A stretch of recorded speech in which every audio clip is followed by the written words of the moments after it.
Michael Young here with Chad Brendel, BearcatJournal.com. Michael, year 2 now.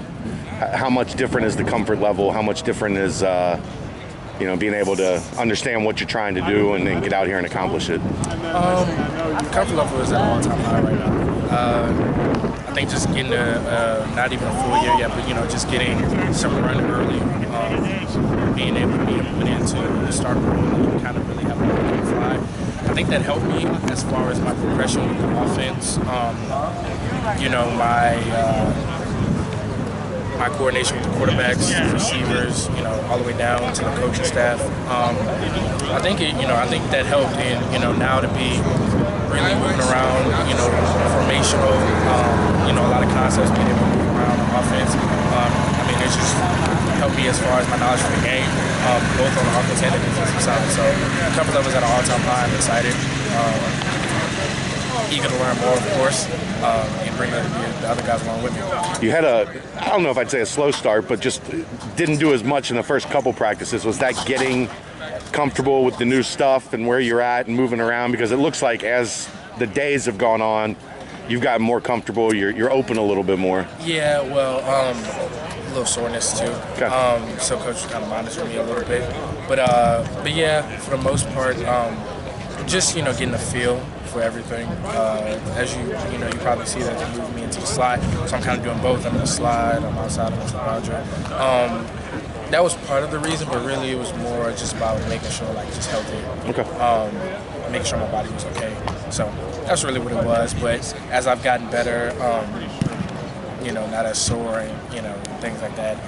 As you can see, I'm out here and taking every rep. So they got you kind of next to Tyler now, and you guys can both inside, outside. How much more dangerous does that make the offense pairing with somebody like that, where defenses aren't going to know exactly who's the Y, who's the Z, where you're going to be lined up, what's going to happen?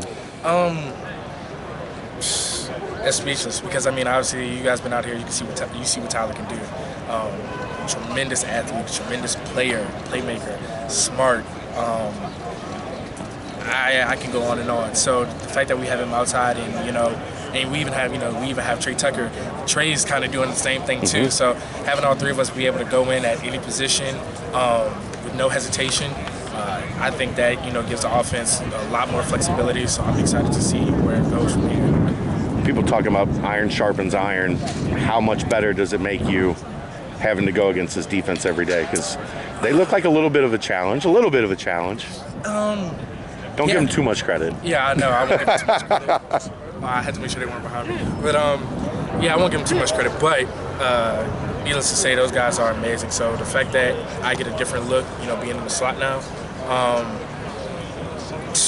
it makes me, like I said, it makes me have to, up my game a little bit more. Because now instead of, being on the outside where Tyler is, and I'm kind of getting, majority of the time one-on-one, because that's kind of what it is. I have to really read defenses. I have to dissect what the defense is doing before they do it. I have to, understand how to run my route off of different leverages, off of different coverages. So, and the fact that our defense is one of the top in the nation, it literally makes my game better. It makes me have to become creative on the fly, but also be within the means of the concept and what trying to get accomplished. So, going against them, it definitely makes it a challenge, but it's a fun challenge. And I would like to say I've got an upper hand on most of those challenges. You mentioned playing one-on-one a lot. Puts you against Arquan quite a bit when he's out there. Tell me what kind of challenges he presents and what we expect from him. Smart. He's very smart. He's very intuitive. He knows my alignments. So whether I'm lined up inside, he's calling out Ross to the safety and things of that nature. So it's kind of like, oh man, and I've gotten to a point where Coach Denbright and Coach Brown, where they kind of play with your alignment a little bit, just to tip them off, just so they they don't jump the route, they don't call it. And still, even when I play with it, they're look at the whole formation. They're like, hey, he's doing this, he's doing that. So the fact that he's smart, he's already an athlete. We see it. We saw it on Saturdays all last year. He can run with the best of them. He's always in position. He's always making a play. So that just amplifies it even more. But I'm grateful for it, because the best of the best, I'm going to get his best. There's probably not many people are going to see like him throughout the season. So is that one of the things that separates this defense? Is not just physical ability, but mental, the IQ? Yeah, definitely. like I said, sometimes we're lined up and they're calling out plays before they even. I think today we're down in the red zone and I was in the boundary and they like cut my alignment just a little bit. And the safety started alerting like the shallow cross. He's like, alert, alert. And the whole line like shifted. And the defense, they just kind of sat and they just, passed things off. And I was like, man, that's tough. But yeah, I think that's what gives them the edge, that they see it, they see it coming before it happens. I think that's what helped us a lot last year, because they were a lot like that last year. But I think that's what separates them, is that they know what they can do athletically, but, we teach them. I think Coach Trussell and Coach Fick and the whole defensive staff, they do a good job of, really teaching them the game instead of just relying on athletic ability. Because, that won't get us far. Right. When you're in the slot, do you have to be aware of Brian Cook and where he is at all times? Because he scares me, and I don't have to go out there. Not really. It's football, man. If you're worried about that, you're playing the wrong sport. Being in the slot, like I said, it makes me, read a lot more. I have to, read. Obviously, I'm looking from the nickel to the safety to the linebackers. I have to read almost everything. But as far as that, I don't, I run my rod off who I have to run my rod off. If we so happen to meet, then so be it. Like I said, it's football. I'm a receiver. You're gonna get hit at some point, so you might as well catch it anyway.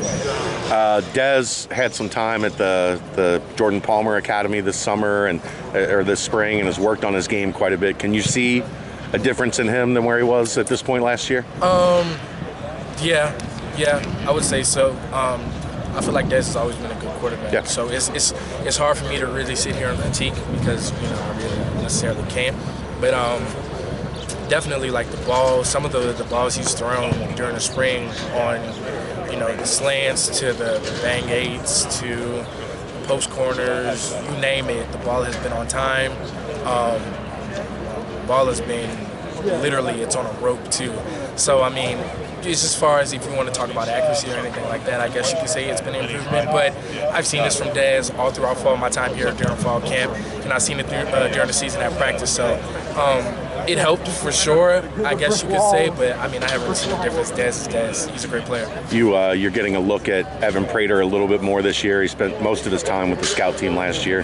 Give us the Michael Young Jr. scouting report so far on what you're seeing from Evan Prater. Young, but very intuitive. He's willing to soak up everything that you teach him, whether it's from receiver, if you're coming over, hey, how do you run this route? Or even when we're watching film after practice, he's like, hey, how would you run this route off of this? Where would you like me to place the ball? Or, giving pointers, him and Dez giving pointers to him in between plays. And I think that's huge for a young guy. A lot of, young guys, they kind of try to stick to their script and just do what they can at the moment, because everything is around him is moving 1,000 miles per hour. But, the game is seemingly slowed down for him. Throws have been amazing. He's thrown some beautiful balls. I'm excited. I'm excited to see where he is in the next few years. I'm sure he'd be with the best of them. I promise you. James Hudson said yesterday that transferring to Cincinnati probably the best decision he's made in his life. What's your take on the move to Cincinnati and what you've been able to experience? You said you came here to win. You guys won big. You're one play away from a Peach Bowl championship. What's your take on transferring to Cincinnati right now? I'd be on par with saying that. Probably one of the best decisions of my life. I'm very grateful for it. Every day I come out here, whether we have practice or we don't have practice, whether we're lifting weights, whether I'm in the training room or film study. I'm just grateful. I've never been so happy in my life. I get up every day like eager. Like I go to bed at night and I'm like, I gotta get up at 6 tomorrow? Yes. Like cool, I can't wait to get here. I can't wait to attack the day. I can't wait to be with my guys, my team. And it's paid dividends. Last year was a pretty good year for me. And I'm happy I was a part of it. I'm happy I was a part of such a great program, and I'm happy to see where we are now. But I would definitely be on par with saying it's probably one of the best decisions I've ever made. I'm glad I made it too. I'm glad I had the coaching staff, with me, backing me, on my decision, because it isn't an easy decision. But obviously it felt like the right place, and I think it is. Last question: how much is your eye peaked at that game coming up, 5th week of the season, Game 4? Little trip to South Bend, a little return home. You were searching for it. You didn't know. Do you not think about it? Do you try to just block it out and it'll get here when it gets here? Yeah, it get here when it gets here. You still have to go through this whole spring process. You have to go through fall camp. You have to go through the first game of the season, which is Miami. So I really don't, I don't really get into all of that.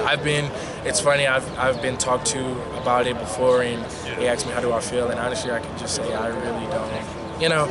I can't even get excited thinking about it now, like, oh, I get to return back. For me, when that time comes and we get there, we'll just handle business.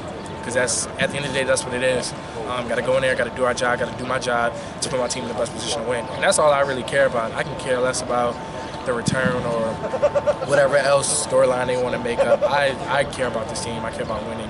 Like I said, I can't really get excited for it. I'm just here to play football. I want to win at the end of the day. If I do nothing that game and we win, I promise you I will be the happiest person ever. All right, thanks, man. Appreciate it. I appreciate it.